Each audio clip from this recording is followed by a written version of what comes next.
Okay, so I've got all my meat in a, well, it's in a colander right now. It was in one of my big pans, and it's all been rinsed, and I want to get as much of the blood off of it as I can.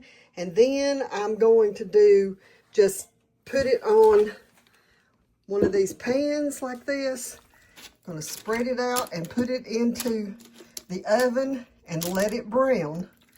I'm going to probably put a little bit of salt and pepper on it to season it, and then it'll go into the jars with my soup.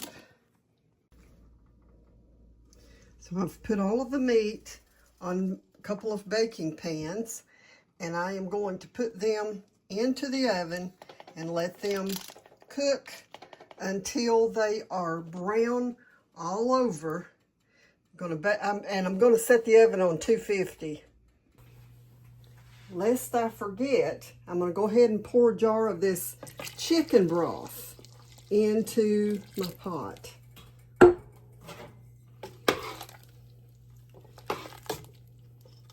And after looking at this, I think I'm going to add a few more potatoes to it too. So I'll do that and we'll be back.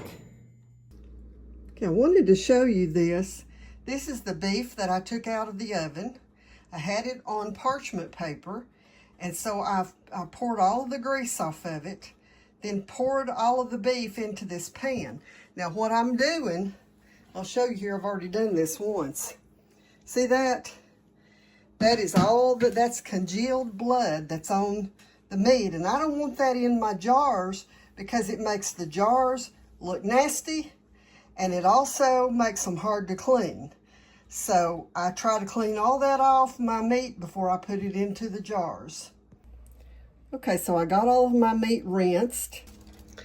Okay, so I just took the first meat out, or the soup out of the canner, and I wanted to show you. You can see the soup looks really good, but I also wanted to show you this. That is some stew meat that I had left over. And all I did was just put it in the jar and cover it with water, put a little salt in it, and cooked it. But look how clean that meat is compared to if you raw pack the meat. That's why I was rinsing that meat.